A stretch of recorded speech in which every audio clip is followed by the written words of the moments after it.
En 20 ans de recrutement et de chasse, j'ai eu l'occasion de voir une multitude de CV. Bon, de manière générale, la qualité est clairement approximative, voire insuffisante. Or, en termes de recherche d'emploi, il est fondamental de mettre toutes les chances de votre côté. En effet, tous les postes sur lesquels vous allez solliciter, vous serez des dizaines de candidats en compétition. Votre CV, c'est l'outil marketing principal, la clé de voûte de votre recherche. C'est en effet lui qui va ouvrir les portes des opportunités qui sont susceptibles de vous intéresser. Et lors des entretiens de sélection, ce sera le seul et unique support visuel. Donc la qualité de votre CV peut clairement faire la différence aux étapes clés de votre processus de recherche. C'est vrai, ça prend du temps de faire un bon CV, mais il est fondamental d'investir le temps nécessaire pour travailler le fond et la forme de ce document incontournable. Dans cette vidéo, je vais vous expliquer le processus à suivre pour élaborer un bon CV. Je vais vous montrer comment rapidement trouver un modèle de CV qui vous convienne et qui vous plaise, mais surtout, je vais vous détailler les 4 règles incontournables pour réaliser un CV vraiment efficace. Enfin, je vous ferai une proposition pour structurer l'information sur votre CV. Bonjour, je suis Jean-François de LinkUp Solutions. Pour recevoir les derniers conseils en termes de carrière coaching, abonnez-vous à ma chaîne et cliquez sur la petite cloche pour être notifié à chaque nouvelle vidéo postée. Et si vous souhaitez booster la visibilité de votre profil professionnel, n'hésitez pas à m'envoyer une invitation sur LinkedIn en cliquant sur le lien qui se trouve en tête de la description de cette vidéo. Pour démarrer le processus d'élaboration de votre CV, considérez-vous comme un nouveau produit que vous devez vendre. On pense qu'on se connaît et que le processus sera facile, mais en fait on n'est jamais aussi mauvais que quand on doit se vendre soi-même. Alors oubliez ce que vous savez de vous, prenez une après-midi complète et mettez-vous dans un endroit où vous ne serez pas dérangé et repartez à zéro à la découverte des différentes étapes qui ont jalonné votre parcours professionnel. Si vous ne l'avez pas déjà fait, je vous invite également à aller visionner la vidéo que j'ai faite sur le processus d'auto-évaluation qui peut vous aider dans cette démarche. Prendre le temps de faire son CV, c'est aussi envisager qu'il peut être nécessaire de retravailler son CV à plusieurs reprises. Cela vous permettra de laisser mûrir vos idées, mais également de regarder le travail effectué avec un peu de recul et ensuite de pouvoir le peaufiner pour obtenir un résultat vraiment qui vous convienne. Ne sous-estimez donc pas le travail à effectuer en termes de temps à y investir. Il existe beaucoup de sites web spécialisés pour vous aider dans l'élaboration de votre CV et énormément de modèles de CV disponibles. Alors la méthode la plus simple pour trouver un modèle de CV qui vous corresponde et qui vous plaise, c'est tout simplement de taper CV, modèle, exemple dans Google et vous aurez directement accès à plusieurs centaines de modèles de CV qui vous donneront une multitude d'idées pour la mise en page de votre propre CV. S'il y en a un qui vous plaît, vous pouvez l'utiliser comme modèle de départ pour élaborer votre propre CV. Ça vous permettra d'économiser beaucoup de temps en termes de réflexion sur l'organisation des informations et sur la mise en page de votre propre CV. Il n'y a pas un modèle de CV unique ou une seule structure possible pour élaborer son CV. Cela dépendra de votre personnalité et de votre profil professionnel. Management opérationnel, fonction corporate, expert technique, marketing, sales. À chaque fois, il peut y avoir un contenu et un mode de mise en page qui peut être clairement différent. Par contre, au final, votre CV devra respecter les mêmes règles incontournables que nous allons voir maintenant. La première règle, c'est celle des 10 secondes. Étant donné le volume énorme de CV que les personnes clés dans un processus de recrutement doivent traiter, ils ne prennent en général pas plus de 10 secondes en première lecture d'un CV. En 10 secondes, ils doivent avoir identifié toute l'information pertinente et spécifique de votre profil en regard du poste sur lequel vous sollicitez. Les éléments clés sont donc structure, simplicité et clarté. Less is more. Le CV ne doit donc pas être l'histoire détaillée de votre parcours professionnel, mais juste son condensé marketing pour donner envie de vous rencontrer sur le poste. C'est vrai, 10 secondes ça peut paraître très court, mais le recrutement et la chasse sont clairement passés à l'ère du digital. En conséquence, le volume d'informations et de candidats à gérer ont clairement explosé ces dernières années. Pour vous donner une idée, sur un seul processus de recrutement, il est assez habituel de gérer une trentaine de CV et plus d'une centaine de candidats cibles. Mais voilà, les recruteurs et les searchers ont souvent une dizaine de missions en simultané et quand ils font partie de l'équipe de recrutement interne d'une grande société internationale, ils peuvent gérer jusqu'à une trentaine de missions en parallèle. Cela vous donne simplement une idée du volume d'informations et de candidats à traiter dans le cadre d'un processus de recrutement uniquement sur la phase de présélection. Et cela est également valable pour les profils top exécutifs puisqu'aujourd'hui, les chasses sont généralement menées au niveau international sur plusieurs pays en simultané. Donc en termes de structure pour votre CV et pour respecter la règle des 10 secondes, il faut absolument que la première page de votre CV contienne toute l'information essentielle et pertinente de manière claire et structurée.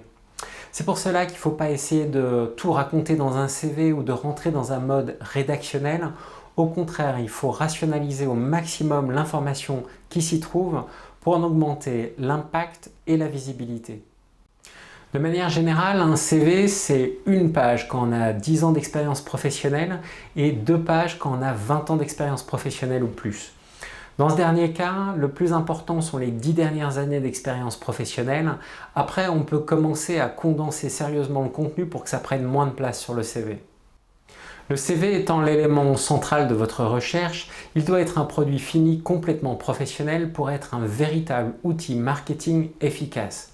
De plus, aujourd'hui, la qualité de communication en entreprise est devenue un soft skills incontournable et votre CV est le premier indicateur de cette compétence.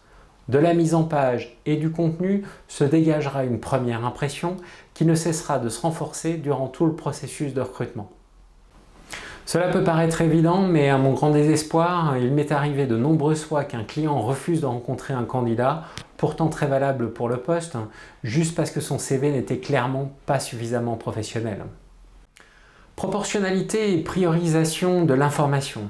C'est clairement le point faible que je rencontre le plus souvent sur l'ensemble des CV que je parcours.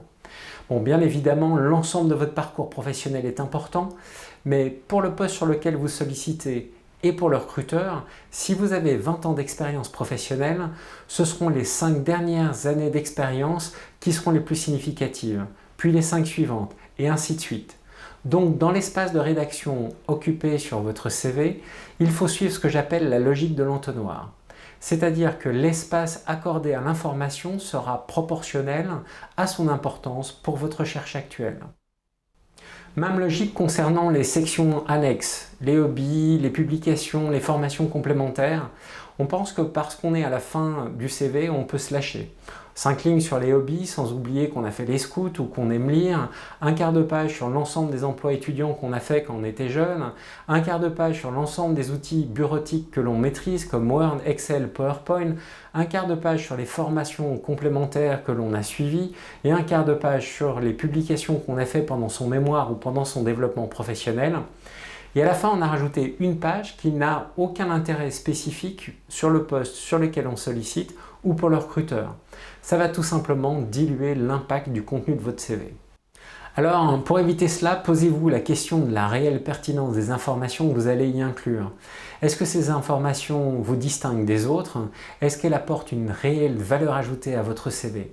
Et limiter par avance l'espace de cette section à 5 ou 6 lignes, cela vous forcera à condenser l'information. Personnellement, je pense que ces sections annexes peuvent majoritairement être supprimées.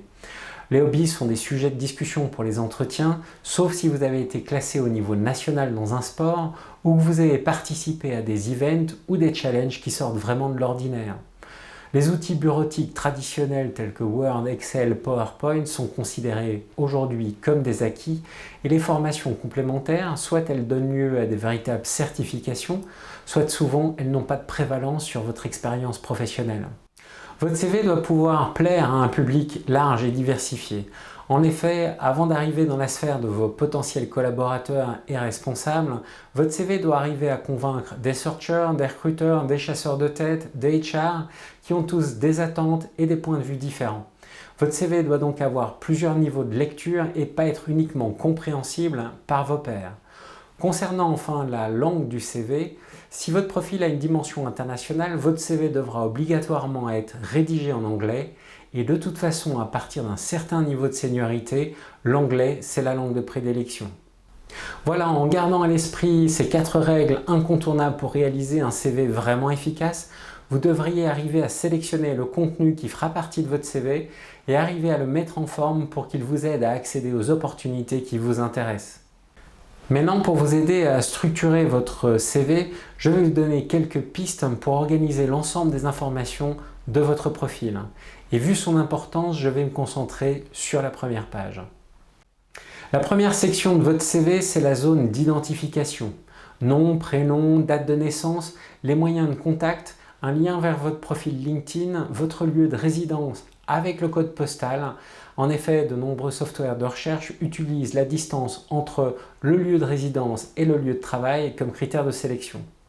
Enfin, concernant la photo, c'est encore un sujet qui fait débat. Personnellement, si la photo est de qualité et corporate, elle crée un véritable plus de personnification sur votre CV qui vous démarquera des autres candidats. En plus, elle crée un visuel qui restera dans la mémoire du recruteur. Et puis la photo sur le profil LinkedIn, c'est un incontournable. Dans cette section, vous pouvez également mentionner les langues que vous parlez et si les études sont un véritable plus de votre profil, vous pouvez les mettre dans cette section de manière condensée. Ils apparaîtront alors en tête de votre CV. La deuxième section de votre CV, c'est le poste que vous cherchez ou celui que vous occupez actuellement. Cette section doit permettre au public cible d'identifier très rapidement votre positionnement et de lui donner envie de lire la suite de votre CV. Clairement, c'est la punchline de votre CV. Et donc, en termes de mise en page, elle doit ressortir directement du reste de votre CV. Elle contient un executive summary de 3 à 5 lignes et vous pouvez également y inclure 2 ou 3 réalisations professionnelles majeures que vous souhaitez mettre en évidence. Essayez alors de les quantifier en termes de chiffre d'affaires, de croissance ou en termes de nombre de personnes en management direct ou indirect. Vous pouvez également y mentionner 2 ou 3 compétences clés que vous voulez mettre en évidence. Évitez d'être générique, ces compétences doivent être de véritables différenciateurs. On peut également y inclure certaines certifications. Ne retenez ici que les fondamentales qui sont de véritables vecteurs actifs de compétences qui sont reconnus actuellement dans votre domaine. Enfin, pour présenter votre parcours, on déroule toujours son CV de l'expérience la plus récente vers l'expérience la plus ancienne. Et on garde systématiquement la même mise en page pour chaque étape. Le nom de la société, le titre du poste, les dates d'entrée et de sortie de fonction, un résumé du poste occupé, en essayant toujours de quantifier vos zones de responsabilité avec le chiffre d'affaires ou le nombre de personnes en management par exemple. On peut également mettre en dessous 2 ou 3 bullet points pour les Key Contributions. Ces bullet points vont attirer l'attention du public cible sur les réalisations majeures que vous avez effectuées dans le cadre de ce poste. Enfin, n'oubliez pas d'utiliser les mots et les concepts à la mode dans votre domaine. En fonction de la mise en page que vous aurez choisie, il est clairement possible de s'éloigner de cette structure pour personnaliser votre CV. Cependant, gardez toujours à l'esprit les 4 règles incontournables d'un CV efficace. N'hésitez pas à réduire les marges lors de la mise en page en vous assurant toutefois que l'ensemble reste dans le cadre d'une impression papier.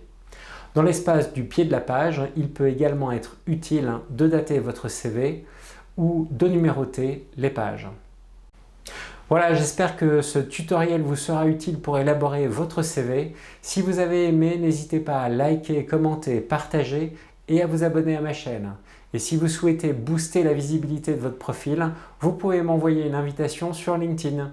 Enfin, si vous souhaitez avoir un accompagnement personnalisé, vous pouvez me contacter à l'adresse mail mentionnée dans la description de la vidéo. À très bientôt!